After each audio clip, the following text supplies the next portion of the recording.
박영돈 목사님의 차마 신이 없다고 말하기 전에라는 책이 있습니다. 이 책은 기독교 변증서로 믿지 않는 사람들, 비기독교인들에게 논리적으로 하나님이 살아계신 분이라는 것을 설명하는 책입니다.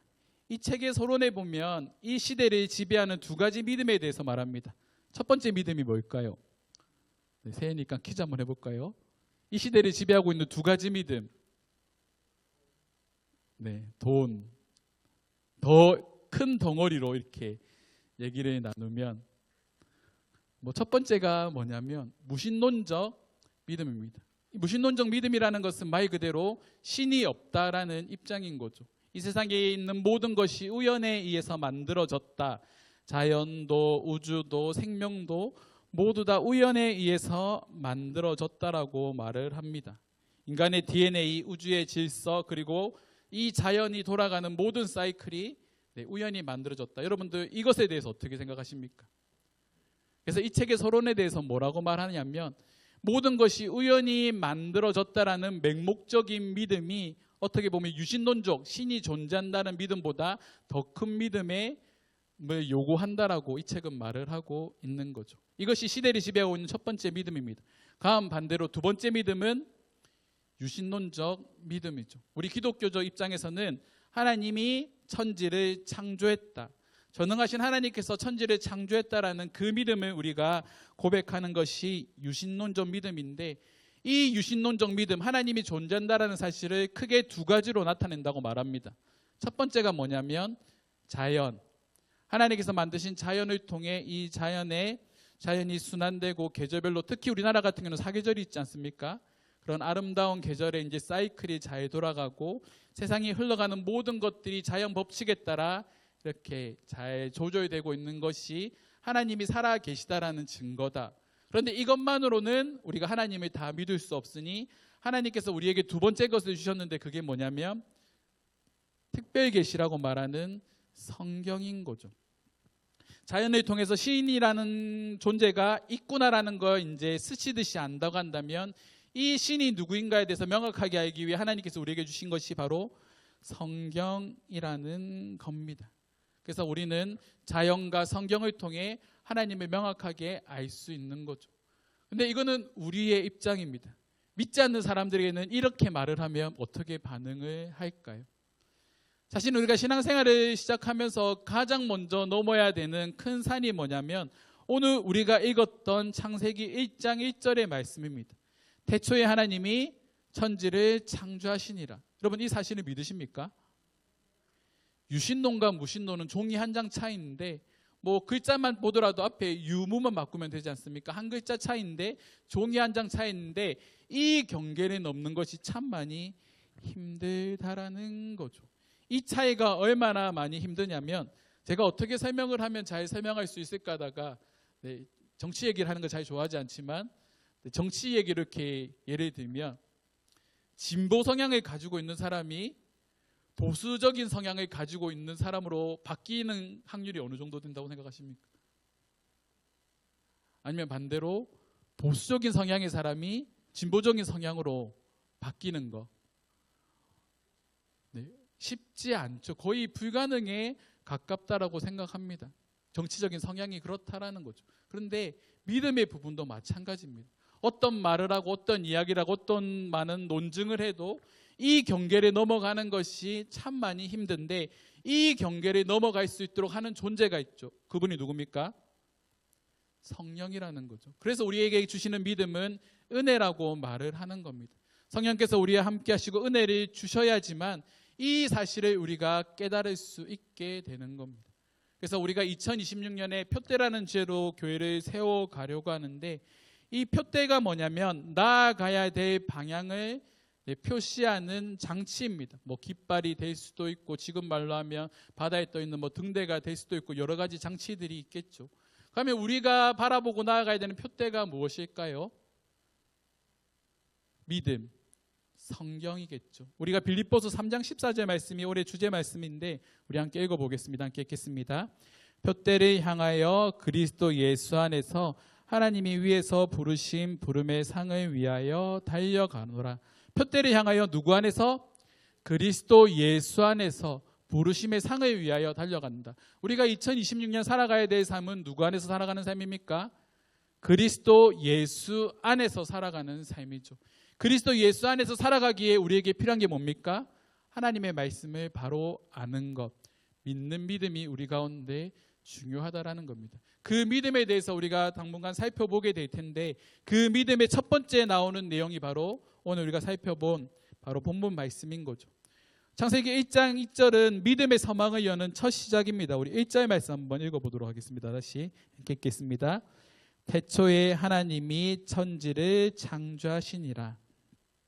이 태초라는 건 시간이 만들어지는 과정 중에 절대적인 시작을 의미하는 단어입니다.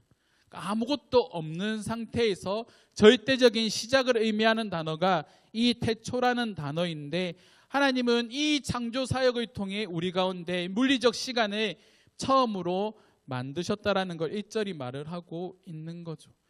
우리가 1절에서 주목해야 할 표현이 바로 창조하시니라라는 표현인데, 이 표현은 구약에서 오직 하나님께만 사용되는 단어입니다. 오늘 저희가 주일학교 아이들과 동일한 말씀을 나누면서 그런 얘기를 했는데, 우리가 시중에 팔고 있는 아이들이 좋아하는 레고, 이 레고를 만드는 건 창조입니까? 창조가 아닙니까? 네? 어떤 것 같습니까? 우리가 클레이나 이 찰흙 같은 걸 가지고 뭐 동물 모양을 만들든 집 모양을 만들든 뭔가를 만들지 않습니까? 이건 창조입니까? 아니면 만들기입니까? 창작물이죠. 창조라는 개념은 무에서 유를 창조하는 겁니다. 아무것도 없는 상태에서 뭔가 새로운 걸 만들어내는 것을 창조라고 말하는 거죠. 근데 이 창조를 할 수 있는 존재는 누구밖에 없습니까? 하나님밖에 없는 거죠. 창세기 1장 1절 말씀은 그것을 우리에게 말을 하고 있는 겁니다. 인간이 새로운 것들을 만든다고 하지만 그 새로운 것들은 기존에 있던 물질들을 가지고 새로운 것들을 창작하는 거죠. 기존에 있던 물질이나 뭐 여러 가지 것들, 재료들을 가지고 만드는 거지만, 하나님께서 무에서 유를 창조하실 수 있는 분은 하나님이라는 존재밖에 없다라는 겁니다. 이것이 우리가 고백하는 창조주 하나님이라는 거죠. 그래서 우리가 사도신경에 제일 첫 번째 고백 가운데 뭐라고 고백합니까? 나는 전능하신 아버지 하나님, 천지의 창조주를 믿습니다. 전능하다라는 건 불가능이 없다라는 거죠. 불가능이 없으신 그 하나님이 뭘 하십니까?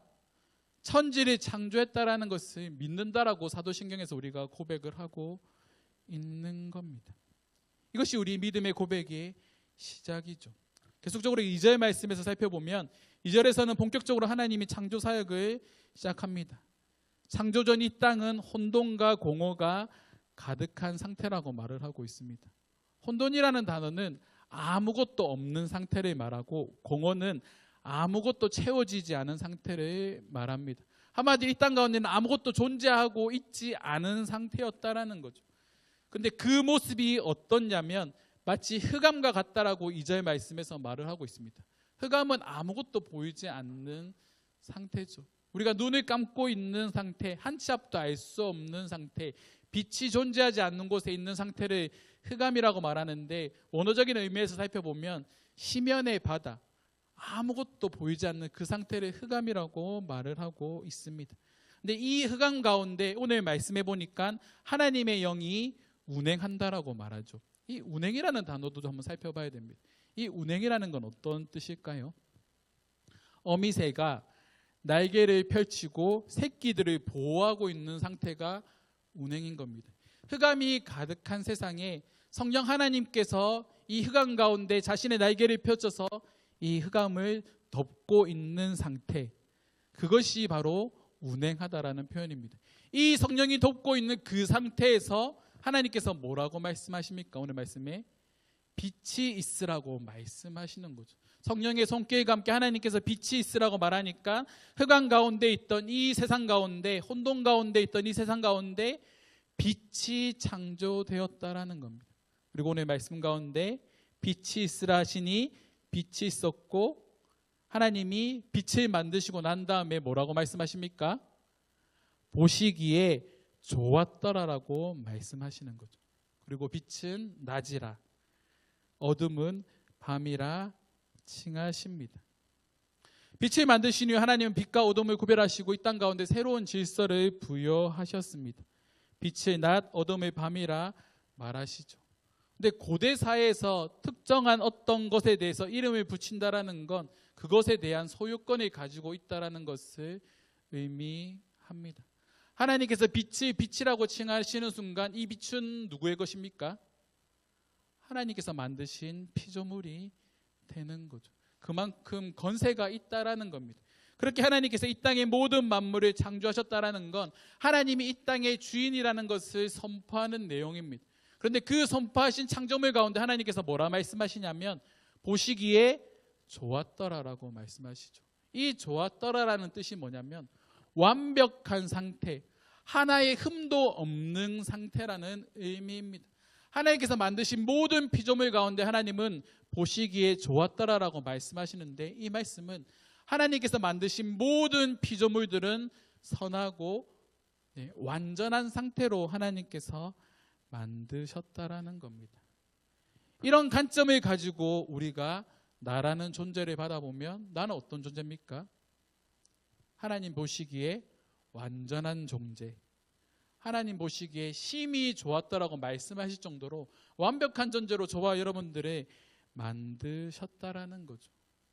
그럼에도 불구하고 이제 다음 주나 계속적으로 살펴볼 말씀 중에 우리 가운데 뭐가 들어왔을 때 선악과 사건을 통해 죄가 우리 가운데 들어왔을 때 완전한 모습인 인간의 형태와 자연이 망가지기 시작했다라는 겁니다.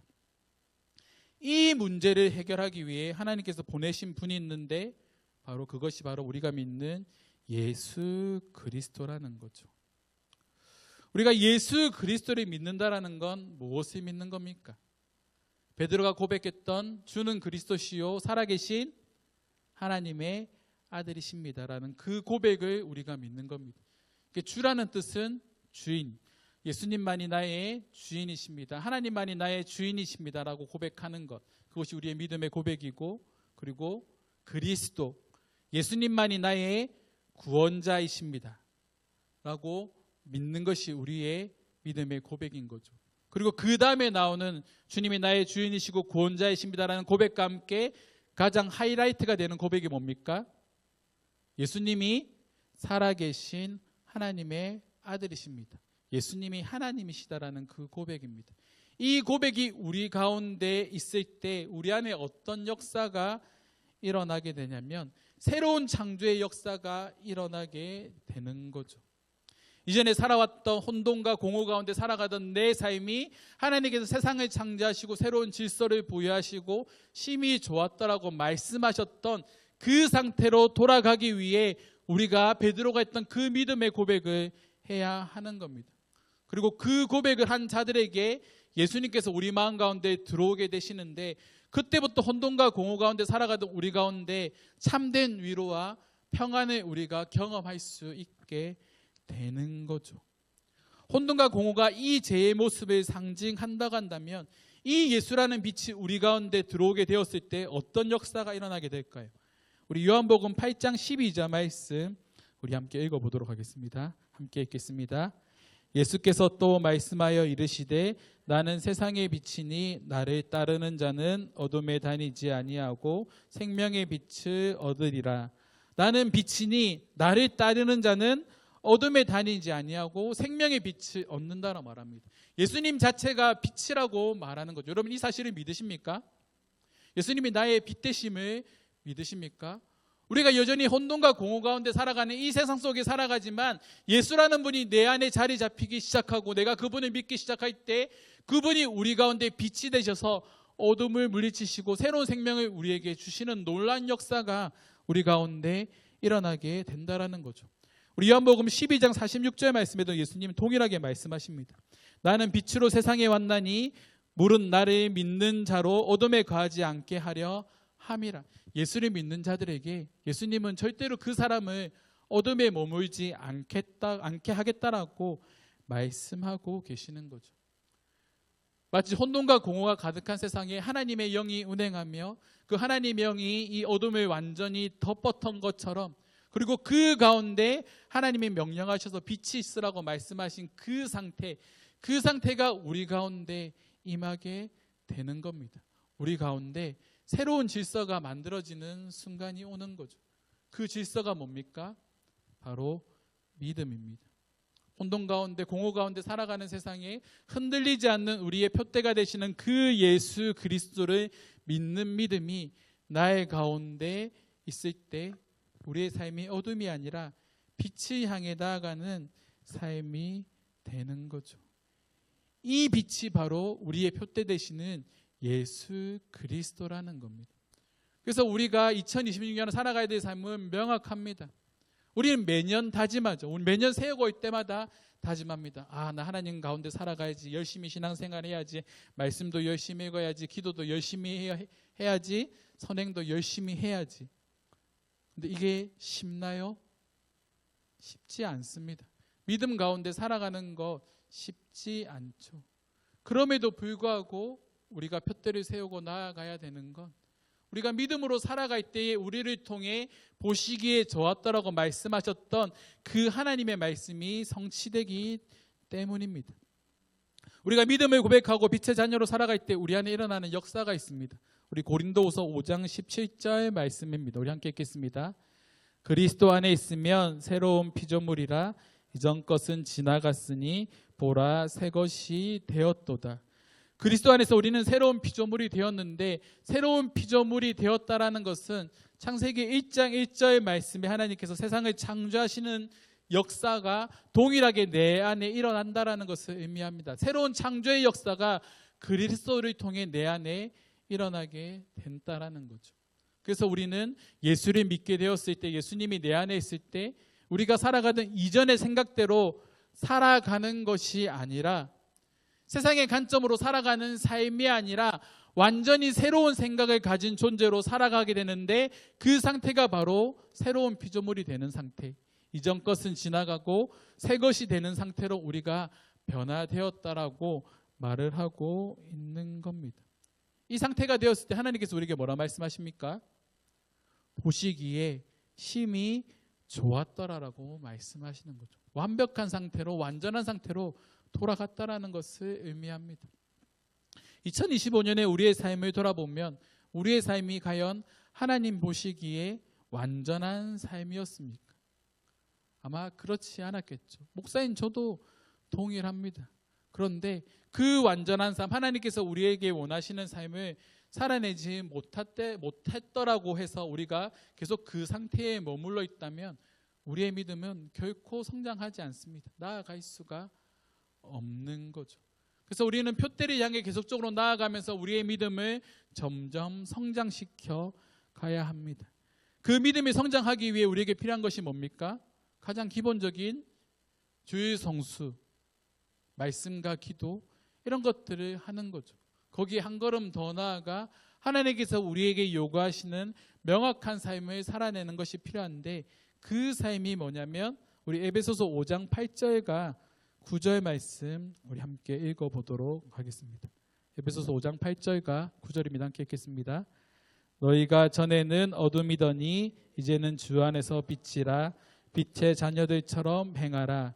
빛의 열매는 모든 착함과 의로움과 진실함에 있느니라. 예수를 믿기 전의 상태는 우리는 어둠입니다. 철저하게 나 중심적으로 살아가는 삶이죠. 선악과가 뭡니까? 선과 악을 구별 짓는 것이 내가 된다라는 것을 의미하는 겁니다. 내가 절대적인 선이 되는 거죠. 그래서 우리는 삶을 살아갈 때 그런 얘기 참 많이 하지 않습니까? 내가 옳아, 내가 맞아. 아무리 내가 잘못을 해도 잘못한 사람들이 자기가 잘못했다고 고백합니까? 부인하죠. 왜? 나는 정당한 이유가 있었고 그런 행동을 해야 되는 타당한 근거가 있다라고 말을 합니다. 사기를 치는 사람도 말하죠. 왜 사기를 칩니까? 잘 먹고 잘 살고 싶어서. 다른 사람을 등쳐먹더라도 다른 사람에게 손해를 끼치더라도 내가 잘 먹고 잘 살고 싶어서 사기를 친다라고 말합니다. 이게 무슨 의미일까요? 내가 절대적인 선이 되는 겁니다. 선악과가 우리에게 준 제의 특징이 바로 내가 하나님의 자리에 앉는 거죠. 누군가를 평가하고 판단하는 자리에 앉는 겁니다. 그런데 우리 안에 그리스도라는 빛이 비치기 시작할 때 우리 안에 들어오는 삶이 뭡니까? 빛의 열매는 모든 착함과 의로움과 진실함이라고 말합니다. 모든 착함이라는 뜻은 절대적인 선을 행한다라는 겁니다. 친절을 넘어서 적극적으로 선을 행하는 것, 그것이 착함이라는 의미죠. 그리고 의로움은 뭡니까? 공정한 상태, 도덕적인 법을 준수하고 양심에 따라 살아가는 것, 그것이 바로 의로움입니다. 그리고 진실함은 거짓과 위선이 없이 투명한 상태를 의미합니다. 이 세 가지의 삶을 한마디로 요약하면 거룩이죠. 하나님께서 우리에게 요구하시는, 구약에서 말하고 있는 거룩한 삶, 그것을 하나님께서 우리에게 살아가고 하라고 말씀하시는데, 그것이 우리가 살아내는 빛의 열매라는 겁니다. 어둠은 계속적으로 감추고 속이려고 하지만 빛은 자신을 드러냅니다. 우리가 한 사람이 그리스도인으로 오래 살아갈 때에 우리의 삶은 뭔가를 감추고 숨기려고 하는 삶이 아니라 자연스럽게 내가 살아가는 삶을 통해 착함과 의로움과 진실함이 드러내는 삶을 우리가 살아내야 하는 겁니다.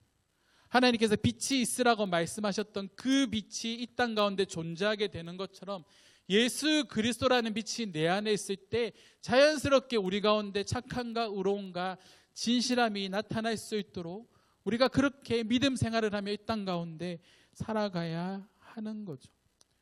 근데 우리가 예전에 많은 말씀들을 듣고 살아오면서 한 가지 착각했던 게 예수를 믿는 삶을 되게 화려한 삶이라고 이렇게 포장하는 것 같습니다. 예수를 믿으면 만사형통, 뭔가가 다 잘 이루어지고 뭔가가 완벽하게 잘 이렇게 끼어 맞춰지는 우리가 원하는 평탄한 삶이 우리에게 오기를 바라지만, 여러분, 이런 숙제에서 우리가 넘어서야 되겠죠. 여러분, 우리가 예수를 믿는다고 해서 고난이 없나요? 시련이 없나요? 우리는 이 고난과 시련 가운데, 흑암과 혼돈 가운데 살아가고 있습니다. 그럼에도 불구하고 우리가 지난주 말씀에서 살펴본 오두막에서처럼 하나님은 고통을 없애주시는 분이 아니라 고통 가운데 함께하여 주시는 분이다. 우리의 삶 가운데 예수 그리스도가 표대가 되어서 우리가 힘들고 어려움 가운데 살아갈 때도 우리가 함께하여 주시는 분이 바로 하나님이라는 거죠. 그 표대가 바로 우리의 믿음이라는 겁니다. 그래서 바울이 그런 말을 하지 않습니까? 믿음의 주여 온전케 하시는 이인 예수만 바라보라. 우리의 삶이 아무리 힘들고 어렵다고 할지라도 우리가 그 가운데 믿음을 잃지 않고 예수를 바라볼 때에 하나님께서 말씀하신 그 빛이 우리 가운데 분명히 임할 날을 믿고 우리가 살아간다면, 믿음대로 살아가는 하나님의 자녀들의 삶을 하나님께서 반드시 책임져 주신다라는 겁니다. 그것이 우리가 살아가야 되는 믿음의 삶인 거죠. 화려하지 않아도 정직하고 성실하게, 스스로 높이 올라가지 않아도 나에게 맡겨주신 이 삶이 하나님께서 보시기에 심히 좋았더라 라고 말씀하시는 삶임을 여러분들 분명히 기억해야 됩니다. 그리고 하나님께서 그 삶 가운데 나를 파송하신 거죠. 네가 살아가야 되는 그 삶의 자리, 직장에서나 가정에서나 사람들과의 관계 속에서 네가 빛의 자녀들처럼 행함을 통해 여전히 혼돈과 공허와 흑암 가운데 살아가는 그 사람들에게 너의 빛된 삶을 통해 자연스럽게 예수가 흘러갈 수 있도록 그 사명자의 삶을 하나님께서 우리에게 살아가기를 원하신다라는 겁니다. 그것이 우리가 살아가야 될 진정한 믿음의 삶인 거죠. 그런 삶을 살아가기 위해 우리 가운데 필요한 것이 뭡니까? 흔들리지 않는 기준, 표대, 믿음이란 것이 우리 가운데 필요한 겁니다. 우리가 힘들다고 해서 우리의 사명을 등한시한다면 그것은 하나님께서 기뻐하시는 삶이 아니겠죠. 내가 할 수 있는 만큼, 살아낼 수 있는 만큼 그 일을 위해 최선을 다하면서 살아갈 때 하나님은 우리의 삶을 인도하여 주시는 분이라는 겁니다. 저는 그런 하나님을 신뢰합니다. 너희는 먹든지 마시든지 무엇을 하든지 다 하나님의 영광을 위하여 하라. 먹는 것, 마시는 것, 무엇을 하든지 우리의 일상의 삶이 하나님의 영광, 그것이 우리가 살아가야 되는 삶인 거죠. 너희는 먼저 그의 나라와 그의 의를 구하라. 그리하면 이 모든 것을 너희에게 더하시리라. 우리가 살아가야 되는 믿음의 삶이 선행되고 그 삶을 살아갈 때에 하나님은 우리의 필요한 모든 것들을 채워주시는 분이십니다. 그것을 믿는 믿음이 우리 가운데 필요하죠. 혼돈과 공허 가운데 살아가던 저와 여러분들의 삶 가운데 빛 대신 그 예수 그리스도를 경험한 은혜가 우리 가운데 있지 않습니까? 그 은혜가 얼마나 큰지 여전히 우리는 그 은혜 때문에 살아가고 여전히 그 은혜를 우리가 바라보며 하나님께서 우리에게 베푸신 상을 향해 달려가는 삶을 우리가 살아가고 있습니다. 그것이 우리가 향해 살아가는 표대를 향해 나아가는 삶이죠. 우리가 2026년도도 그런 사역들을 계속 준비하고 있습니다. 우리가 만들고 있는 협동조합이랑 이스페이스 이음이랑 이음교회랑 계속적으로 더 많은 빛을 전하기 위해 혼돈과 공허 가운데 살아가고 있던 그 사람들에게 우리가 더 많은 그리스도의 빛을 전하기 위해 우리가 새로운 시도들도 하고 여러 가지 일들을 했던 2025년의 삶이 아니었습니까? 그러면 2026년 가운데는 그런 삶들이 빛을 발하는 삶이 되었으면 좋겠습니다. 그러기 위해 우리 가운데 믿음이 필요한 거죠. 그리고 이 믿음은 믿음의 주여 온전케 하시는 이인 예수만 바라볼 때 더욱더 견고하게 세워져 갑니다. 2026년 첫 예배를 시작드리고 있습니다. 우리 마음 가운데 이런 믿음이 있었으면 좋겠습니다. 흑암과 공허 가운데 살아가던 우리의 삶 가운데 빛 대신 하나님이 우리에게 임하셨던 것처럼 그 빛만을 바라보고 살아가는 저와 여러분들이 되기를 주님의 이름으로 축원합니다. 이 시간 우리 옆에 계신 분께 그렇게 고백할까요? 빛 대신 주님만 바라보며 살아갑시다. 당신을 통해 세상이 밝게 빛날 줄 믿습니다. 네, 그런 삶을 살아가기를 다짐하십니까? 그런 삶을 살아가는 우리가 되기를 간절히 소망합니다.